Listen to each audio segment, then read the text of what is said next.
ಏಕೋ ಭಾವ ಭಕ್ತಿ ಪ್ರಧಾನವಾದಂತ ಶುದ್ಧ ಅಂತರಂಗ. ಹೇಳಿದವ ನೀನು ವಂಶೀನಿ ನನ್ನ ಪ್ರೀತಿಸ್ತಾರಂತ. ನೋಡೋಣ, ನಿನ್ನ ಮೈ ಮನಸ್ಸೆಲ್ಲವೂ ಸಹ ವಂಶೀಯ ಕುರಿತಾಗಿ ಪ್ರೀತಿಮಯ ಪ್ರೇಮಮಯವಾಗಿದ್ದು ಸತ್ಯವೇ ಹೋದಂತಾದ್ರೆ ದೇವರ ಕೋಣೆಯಿಂದ ತನ್ನಂತ ದೀಪವನ್ನು ಮುಟ್ಟಿ ಆಳೆ ಮಾಡಿ ಹೇಳು. ವಂಶಿ, ಕಾಯಿನ ವಾಚ ಮನಸ್ಸ, ದೇಹ ಮನಸ್ಸು ಮಾತು ತ್ರಿಕರಣ ಶುದ್ಧತೆಯಿಂದ ನಾನಿನ್ನನ್ನು ಆರಾಧಿಸ್ತಾ ಇದ್ದೇನೆ. ದೇವರ ಕೋಣೆಯಲ್ಲಿರುವಂತೆ ಈ ಜ್ಯೋತಿಯನ್ನು ಮುಟ್ಟಿದ್ರೆ ನಮ್ಮ ಪ್ರೇಮ ಜ್ಯೋತಿ ಬೆಳಗುತ್ತದಂತಾದ್ರೆ ನನ್ನ ಮಾತುಗಳನ್ನು ಕೇಳು ವಂಶಿ. ಈ ಅಜ್ಞೆಯಾಡಿಯಾಗಿ ನಾನಿನ್ನನ್ನು ಪ್ರೀತಿಸುತ್ತಿದ್ದ ಸತ್ಯ.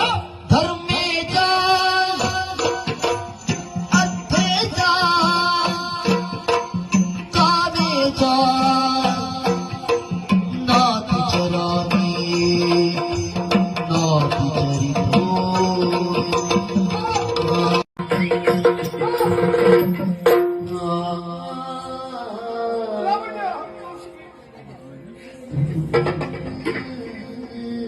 ಲಾವಣ್ಯ, ಯಾವುದೋ ಒಂದು ಹೆಣ್ಣು ನನಗೆ ಮೋಸ ಮಾಡಿದೆ ಎಂಬ ಕಾರಣಕ್ಕೆ ಬೇಕಾಗಿ ನಿನ್ನನ್ನೂ ನಾನು ಅನುಮಾನದ ಕಣ್ಣಿನಿಂದ ಕಂಡುಬಿಟ್ಟಿದ್ದೇನೆ. ನಾ ಮಾಡಿದ್ದ ಪರೀಕ್ಷೆಯಿಂದ ನಿನ್ನ ಕೈ ಸುಟ್ಟು ಬೆಂದು ಹೋಗಿದೆ. ದಯವಿಟ್ಟು ನನ್ನನ್ನು ಕ್ಷಮಿಸು ಲಾವಣ್ಯ.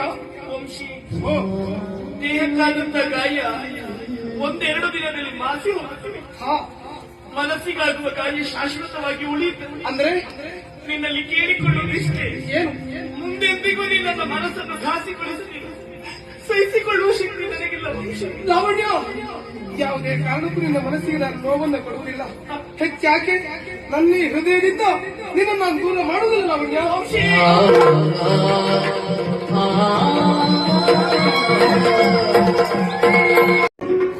ಮಾನಸವೀ ತಂತಿಯನಿ ಮಾನಸವೀ ತಂತಿಯನಿ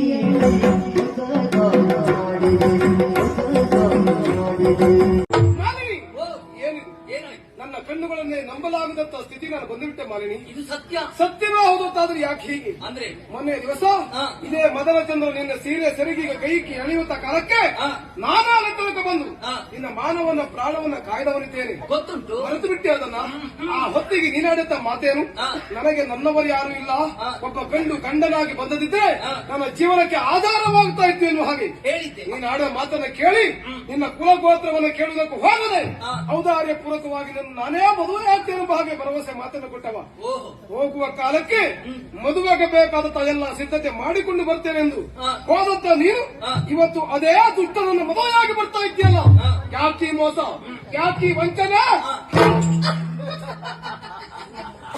ಮದನ, ನಾವು ಮಾಡ್ತಿರೋದು ಮೋಸವೇ. ಹೌದು, ನಾನು ಮಾಡಿದ್ದು ಮೋಸವೇ. ಯಾಕೆ ಮೋಸ? ಮೋಸ ಮಾಡಿದ್ದು ನನ್ನ ತಪ್ಪಲ್ಲ, ಮೋಸ ಹೋದದ್ದು ನಿನ್ನ ತಪ್ಪಂತ ಹೇಳುದು. ಹೇಗಾಗ್ತದೆ? ಈ ಪ್ರಪಂಚದಲ್ಲಿ ಎಲ್ಲಿವರೆಗೆ ಮೋಸ ಹೋಗುವರು ಇರ್ತಾರೋ ಅಲ್ಲಿವರೆಗೆ ನಮ್ಮ ಹಾಗೆ ಮೋಸ ಮಾಡುವರು ಇದ್ದೇ ಇರ್ತಾರೆ. ಅಂದ್ರೆ ಈ ಪುರಾಣವೇ ಆಗಿರ್ಲಿ, ಇತಿಹಾಸವೇ ಆಗಿರ್ಲಿ, ಚರಿತ್ರೆಯೇ ಆಗಿರ್ಲಿ, ಇದು ನಡೆದಿದ್ದು ಮೋಸದಿಂದಲೇ ಅಂತ ಹೇಳಿದೆ.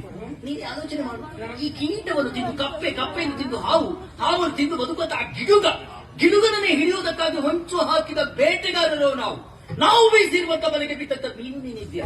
ನಿನ್ನಲ್ಲಿ ನಾನೇನು ಕೇಳಿಲ್ಲ, ಮದುವೆ ಆಗುವುದಾಗಿ ನಾನು ಕೇಳಿದ್ದೇನಾ? ನೀನಾಗಿ ಔದಾರ್ಯದಿಂದ ಮದುವೆ ಆಗ್ತೇನೆ ಎನ್ನುವುದಾಗಿ ಹೇಳಿದಾಗ ಆ ರೀತಿಯಿಂದಾಗಿ ಒಪ್ಪಿಕೊಳ್ಳೋದು ಬಿಟ್ಟರು ಮತ್ತಿನ್ನೇನು ಅಲ್ಲ. ಮತ್ತೆ ಪ್ರೀತಿ ಎನ್ನುವುದಾಗಿ ಆಡ್ತಾ ಇದೆಯಲ್ಲ. ಪ್ರೀತಿ ಅಂತ ಹೇಳಿದ್ರೆ ಒಬ್ಬನ ರೂಪಕ್ಕೆ, ಮತ್ತೊಬ್ಬನ ಶೌರ್ಯಕ್ಕೆ, ಇನ್ನೊಬ್ಬನ ಹಣಕ್ಕೆ ಪ್ರೀತಿ ಹುಟ್ಟಿಕೊಳ್ಳುವುದಿಲ್ಲ. ಅಮೂರ್ತ ರೂಪ ಮತ್ತು ಪ್ರೀತಿ ಅಂತ ಹೇಳಿದ್ರೆ ಎದೆ ಗೌವರ್ಗಗಳಿಗೆ ಹುಟ್ಟಿ ಭಾವನೆಗಳಿಗೆ ಮೂರ್ತ ಸ್ವರೂಪವನ್ನು ಹೆಣ್ಣಾದವಳು ಕೊಟ್ಟಳ, ಮುಗಿದು ಹೋಯ್ತು. ಅವ ಎಂತವನೇ ಆದ್ರಿಂದ ಅವಳಿಗೆ ಸರ್ವಸ್ವ. ಅಂದ್ರೆ ನನ್ನ ಸರ್ವಸ್ವ ಮೊದಲ ಚಂದನಿದ್ದಾನೆ. ನಾವಿರೋರು ಮದುವೆ ಆಗಿದ್ದೇವೆ. ನಿನಗೂ ನನಗೂ ಯಾವ ಸಂಬಂಧ ಇಲ್ಲ. ತಪ್ಪು ಮಾಡಿಬಿಟ್ಟನಪ್ಪ ನಾನು. ಆವತ್ತು ನೀವೇ ಒಂದು ಮಾತನ್ನು ಹೇಳಿದ್ರಿ, ಮಗನೇ ಈ ಮದುವೆ ನನಗೆ ಇಷ್ಟ ಇಲ್ಲ, ಆ ಹೆಣ್ಣು ಯಾರೊತ್ತೂ ನಮಗೆ ಗೊತ್ತಿಲ್ಲ ಎಂದು. ನಿಜ. ಆದ್ರೆ ನಾನೇ ಹಠವನ್ನು ಮುಂದುವರಿಸಿ ಈ ಮದುವೆ ನಡೆಯಲೇಬೇಕು ಅಂತ ಕೇಳಿಕೊಂಡೆ. ನನ್ನ ಹಠ ಮಾರಿತನವೇ ನನ್ನ ಬದುಕಿನ ಅಧಪತನಕ್ಕೆ ಕಾರಣವಾಯ್ತಪ್ಪ.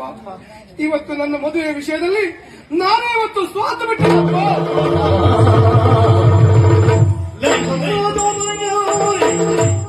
ಕ್ಷಮಿಸಿ ಬಿಡಿಯಪ್ಪ. ನಾಡಿನ ಬೆಲೆಗಳು ನೀವು, ನಿಮ್ಮ ಹಿರಿಯ ಮಗ ನಾನು. ನಿಮ್ಮ ಕೀರ್ತಿಯನ್ನು ಭಾರತಕ್ಕೆ ಕೊಂಡೊಯ್ಯಬೇಕಾದಂತ ನಾನೇ ಇಂದು ನೂರಾರು ಮಂದಿಗಳ ಮಧ್ಯದಲ್ಲಿ ನಿಮ್ಮ ಮಾನವನ್ನು ಕಳೆದು ಬಿಟ್ಟಿರಪ್ಪ. ದಯವಿಟ್ಟು ಈ ಮಗನನ್ನು ಒಮ್ಮೆ ಕ್ಷಮಿಸಿ ಬಿಡಿಯಪ್ಪ. ಇಲ್ಲ ಮಗನೇ, ಅದರ ಕುರಿತಾಗಿ ಯೋಚನೆ ಮಾಡಬೇಡ. ಹಾ. ಈ ಪ್ರಪಂಚದಲ್ಲಿ ಪ್ರತಿಯೊಬ್ಬ ಮನುಷ್ಯನ ಬದುಕುವುದು ಹೀಗೆ ಸಾಗಬೇಕೆಂಬುದಾಗಿ ಬರೆದಂತಹ ಆ ಬ್ರಹ್ಮನನ್ನು ಅದಕ್ಕಾಗಿ ವಿಧಿ ಎಂಬುದಾಗಿ ಕರೆದಿರಬೇಕೆಂದು ದೇವರ ಸಂಕಲ್ಪವನ್ನು ಮೀರುವುದಕ್ಕೆ ಜಗತ್ತಿನಲ್ಲಿ ಯಾರಿಂದ ಸಾಧ್ಯ ಮಗನೇ? ಇಲ್ಲಪ್ಪ. ಆದದೆಲ್ಲ ಒಂದು ಕೆಟ್ಟ ಕನಸು ಅಂತ ಭಾವಿಸಿಕೊಂಡು ಹಾ. ಮೊದಲು ಮನಸ್ಸಿನಿಂದ ಮಾಲಿನ್ಯ ವಿಚಾರವನ್ನು ತೆಗೆದುಬಿಡು ಮಗನೇ. ಆಯ್ತು. ಅವಳಿಗಿಂತಲೂ ಸಹ ಹೆಚ್ಚಿನ ರೂಪ ಇರುವಂತಹ ಹೆಣ್ಣನ್ನು ನಾನು ತಂದು ಬೇಡಪ್ಪ, ಬೇಡ. ಒಮ್ಮೆ ನನ್ನ ದುಡುಕಿನ ನಿರ್ಧಾರದ ಈ ಮದುವೆಯಲ್ಲಿ ನನ್ನ ಬದುಕಿನ ಭವಿಷ್ಯವೇ ಜಾರಿ ಹೋಗುತ್ತಾ ಇದೆ. ಮತ್ತೆ ಮತ್ತೆ ನರಕ ಸದೃಶವಾದಂತಹ ಬದುಕನ್ನ ಕಾಣುವುದಕ್ಕೆ ನಿಮ್ಮ ಮಗನಿಗೆ ಇಷ್ಟ ಇಲ್ಲಪ್ಪ. ಈ ನೋವು, ಈ ಅವಮಾನ ಇದನ್ನೆಲ್ಲ ಸಹಿಸಿಕೊಳ್ಳುವುದೇ ನನಗೆ ಬಹಳ ಕಷ್ಟವಾಗುತ್ತಾ ಇದೆ. ಇದನ್ನ ಮರೆಯಬೇಕು ಅಂತಾದ್ರೆ ಕೆಲವು ಕಾಲಗಳ ತನಕ ನನಗೆ ಅವಕಾಶ ಬೇಕು. ಸ್ವಲ್ಪ ದಿವಸ ನನ್ನಷ್ಟಕ್ಕೆ ನನ್ನನ್ನು ಬಿಟ್ಟುಬಿಡಿಯಪ್ಪ, ಬಿಟ್ಟುಬಿಡಿ. ಆತನ ಸ್ವಪ್ನದಳು ಚದುರೆ ಮಾಲಿನಿ ಅಡಕವಾದಳು.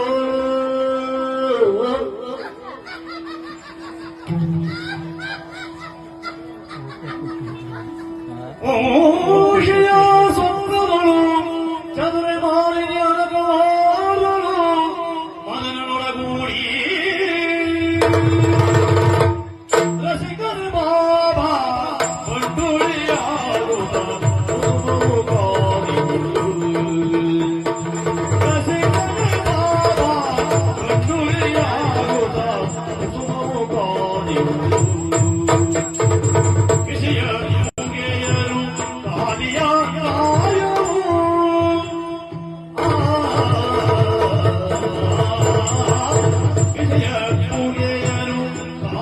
ಕಾಯವು ಕಸುವಾಗಿದೆ ತೋರು ಈ ಕಾಯವು ಕಸುವಾಗಿದೆ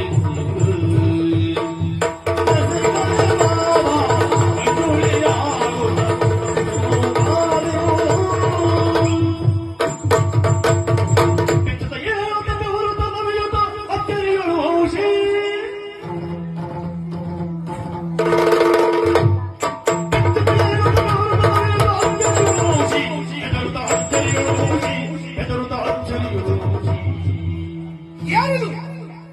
ಮಧ್ಯರಾತ್ರಿ ಹೊತ್ತು ನಾನು ಮಲಗಿರುವಂತ ನನ್ನ ಕೋಣೆಯ ಒಳಗಡೆಯಲ್ಲಿ ಮಾವಿನ ಹಾಗೂ ಮಾತ್ರ ಚಂದ್ರ ಹೇಗೆ ಬಂದರು? ಹೇಗೆ ಬರುವುದಕ್ಕೆ ಸಾಧ್ಯ? ಕಟ್ಟೆಚ್ಚರದ ಕಾವಲು ನನ್ನ ಕೋಣೆಯ ಸುತ್ತ ಇರುವಂತಹ ಕಾಲಕ್ಕೆ ಮತ್ತೊಬ್ಬರ ಪ್ರವೇಶ ಹೇಗಾಗುವುದಕ್ಕೆ ಸಾಧ್ಯ? ಹಾಗಾದ್ರೆ ಏನಿದೆ? ಮಲಗುವಂತ ಕಾಲಕ್ಕೆ ಅವರದ್ದೇ ಯೋಚನೆಯಲ್ಲಿ ಮಲಗಿಕೊಂಡವರಾರು. ಅದೇ ನನಗೀಗ ಭ್ರಮೆಯಾಗಿ ಕಾಡ್ತಾ ಇದೆಯೇ? ಹೌದು, ಇದು ನಿಜವಲ್ಲ. ಇದು ನನ್ನದು ಭ್ರಮೆ.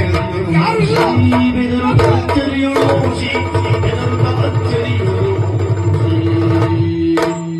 ಮನದನು ನಾನೇ ಪ್ರತಿನಿಧಿಯಾಯನೆ ಮಧುರದ ಸಂಗೀತನ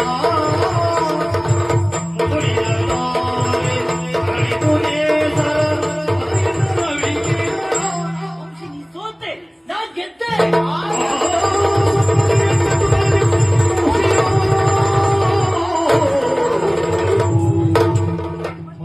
ಮಲಗಲಾರದೆ ಹೊರಡುತ್ತೇನೆ.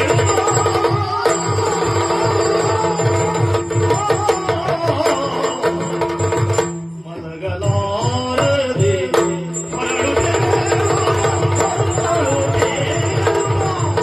ಕುಲದ ಗೌರವ ಕರೆದೆ, ಗೌರವ ಕರೆದೆ, ಗೌರವ ಕರೆದೆ.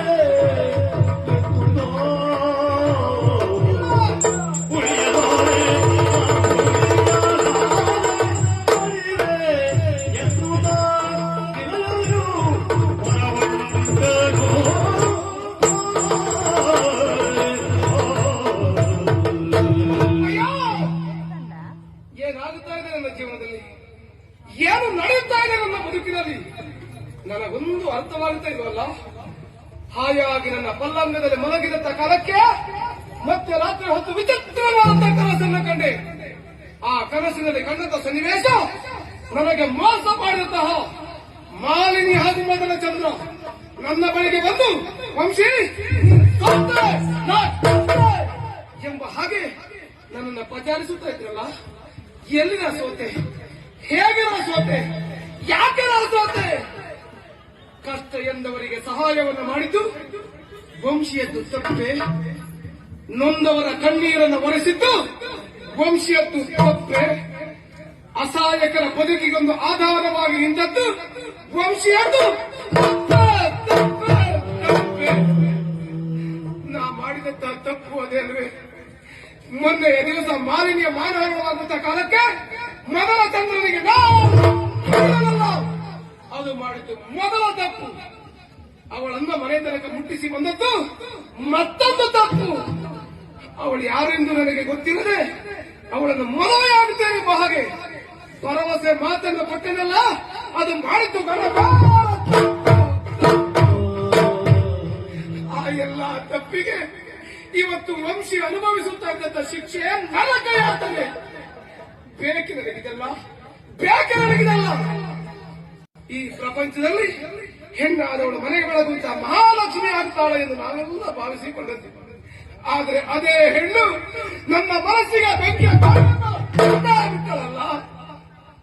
ಹಾಗಾದ್ರೆ ಯಾರನ್ನು ನಂಬಬೇಕು ಈ ಪ್ರಪಂಚದಲ್ಲಿ? ನಾವು ಯಾರ ಮೇಲೆ ವಿಶ್ವಾಸ ಇರಿಸಬೇಕು? ಹಾಗಾದ್ರೆ ನನ್ನ ಬದುಕು ಹೀಗಾಗುವುದಕ್ಕೆ ಕಾರಣ ಮಾಲಿನಿ ಎಂಬಂತ ಮಹಾಮಾರಿ ನನ್ನ ಮೈ ಮನಸ್ಸನ್ನು ಸೇರಿ ನನ್ನ ಭಾವನೆಗಳನ್ನೆಲ್ಲ ಹೇಳಿ ನನ್ನ ಬದುಕಿಗೆ ಬೆಂಕಿಯ ಕೊಳ್ಳೆಯನ್ನು ಬಿಟ್ಟಳು. ಇದನ್ನು ಕಂಡಂತ ನನ್ನ ತಂದೆಯವರು ಕಣ್ಣೀರು ಸುರಿಸುತ್ತಾ ಇದ್ದಾರೆ. ನಾ ಮಾಡಿದಂತ ತಪ್ಪಿನಿಂದಲಾಗಿ ನಮ್ಮ ಮನೆತನದ ಮಾನವರಿಯಾದರೆ ಮತ್ತು ನನ್ನ ವ್ಯಕ್ತಿತ್ವವನ್ನು ನಾನೇ ಕೈಯಾರೆ ಸುಟ್ಟುಕೊಂಡೆನು. ಹೀಗಿರುತ್ತ ಯಾವ ಸಂತೋಷಕ್ಕೆ ಬೇಕಾಗಿ ನಾನು ಬದುಕನ್ನು ಸಾಗಿಸಿದೆ, ಯಾವ ಪುರುಷಾರ್ಥಕ್ಕೆ ಬೇಕಾಗಿ ನಾನು ಜೀವನವನ್ನು ಸಾಗಿಸಿದೆ, ಇಂಥ ಅವಮಾನದ ಬದುಕನ್ನ ಕಾಣುವುದಕ್ಕಿಂತ ನನಗಿರುವಂತಹ ದಾರಿ ಅಪ್ಪ, ನಿಮ್ಮ ಮಗ ವಂಶೀಯ ಬದುಕು ಇವತ್ತಿಗೆ ಮುಗಿದು ಹೋಯ್ತಪ್ಪ. ಯಾವ ಹಿರಿಯ ಮಗನ ಕುರಿತಾಗಿ ಅತೀವವಾದ ಭರವಸೆಗಳನ್ನು ಇರಿಸಿಕೊಂಡಿದ್ದೀರೋ ಆ ನಿಮ್ಮ ಭರವಸೆ ಇವತ್ತಿಗೆ ನನ್ನ ಭಾವನೆಗಳೇ ಬರಿದಾಗಿ ಹೋಯ್ತಪ್ಪ. ನನ್ನ ಹೃದಯವೇ ಒಡೆದು ಚೂರಾಯ್ತಪ್ಪ. ನನ್ನ ಬದುಕು ಇವತ್ತಿಗೆ ಮುಗಿದು ಹೋಯ್ತಪ್ಪ. ಮನವೆಂಬ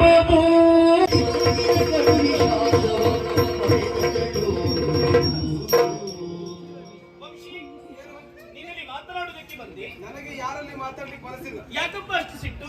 ನಾನು ಇರುವುದೇ ಹೀಗೆ ಅಂತ. ಹೆಣ್ಣು ಮಕ್ಕಳಲ್ಲಿ ಪ್ರೀತಿಯಿಂದ ನಗನಗುತ್ತಾ ಮಾತಾಡುದಪ್ಪ. ಹೆಣ್ಮಕ್ಳ ಹತ್ರ ಪ್ರೀತಿಯಿಂದ ನಗನಗುತ್ತಾ ಮಾತಾಡಿಯೇ ನನ್ನ ಪರಿಸ್ಥಿತಿ ಹೀಗಾದದ್ದು.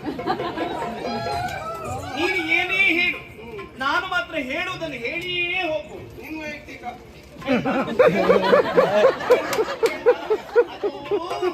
ವಂಶಿ, ಕೈ ಕೈ ಕೈ ಹಿಂದೆ ನೀನು ಅದನ್ನೇ ನೆನಪಿಸಿಕೊಂಡು ಈಗಲೂ ಹೆದರಿಕೊಳ್ತಾ ಇದ್ಯಾ? ಭಯ ಪಡುವ ಅವಶ್ಯಕತೆ ಇಲ್ಲ. ಮತ್ತೆ ನಾನೀಗ ಬದಲಾಗಿದ್ದೇನೆ. ಎಷ್ಟು ಬೆಟ್ಟದಷ್ಟು. ಹಾಗಾದ್ರೆ ಹೇಳ.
ಪಕ್ಷಿ ಹಾರಿದಂತೆ ಪ್ರೇಮ ಪಕ್ಷಿ ಹಾರಿದಂತೆ ಪ್ರೇಮ ಚಿಲುಮೆ ಚಿಮ್ಮಿ ಚಿಮ್ಮಿ ಪ್ರೇಮ ಚಿಲುಮೆ ಚಿಮ್ಮಿ ಚಿಮ್ಮಿ ಚಿಮ್ಮಿ ಚಿಮ್ಮಿ ಪ್ರೇಮ ನದಿಯು ಸಾರಿದಂತೆ ಪ್ರೇಮ ನದಿಯು ಸಾರಿದಂತೆ ಪ್ರೇಮದ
ಮಾನವಿ ಮೆಚ್ಚಿದ ಶಶಿರಮ್ಮನವ ಬೆಳಗಿದೆ ಮಾನಸವಿ ತಂತಿಯ ಮಾನಸವಿ ತಂತಿಯ ಮಾಡಿದೆ ಮಾನವಿ ಮೆಚ್ಚಿದ ಶಶಿರಮ್ಮನವ ಬೆಳಗಿದೆ ಮಾನವಿ ಮೆಚ್ಚಿದ ಶಶಿರಮ್ಮನವ ಬೆಳಗಿದೆ ಮಾನಸವಿ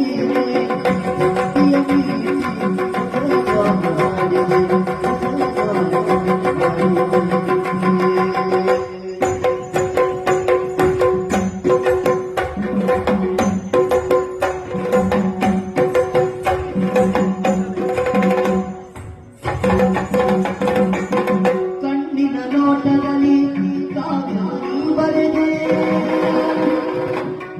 ಕಣ್ಣಿನ ನೋಟದಲ್ಲಿ ಕಾವ್ಯ ಬರೆದೆ ಎನ್ನದ ತೋಟದಲ್ಲಿ ಹೋಮನಿ ಕರೆದೆ ಎನ್ನದ ತೋಟದಲ್ಲಿ ಹೋಮನಿ ಕರೆದೆ ಪಂಡಿತರಾಗದ ಚಿತ್ರವನ್ನಾದೆ ಪಂಡಿತರಾಗದ ಚಿತ್ರವನ್ನಾದೆ ಹೊಕ್ಕುಡಿಯಾಗುತ್ತ ಹೊಕ್ಕುಡಿ ಸೆಳೆದೆ ಹೊಕ್ಕುಡಿಯಾಗುತ್ತ ಹೊಕ್ಕುಡಿ ಸೆಳೆದೆ ಪುಣ್ಯದ ಬಾಳಿನಲ್ಲಿ ಜೀವಭಾವನಕ್ತವಾಗಿದೆ ಜೇನಿನ ಧಾರೆ ಮೈ ಮನಸ್ಸು ಜೇನಿನ ಧಾರೆ ಮೈ ಮನಸ್ಸು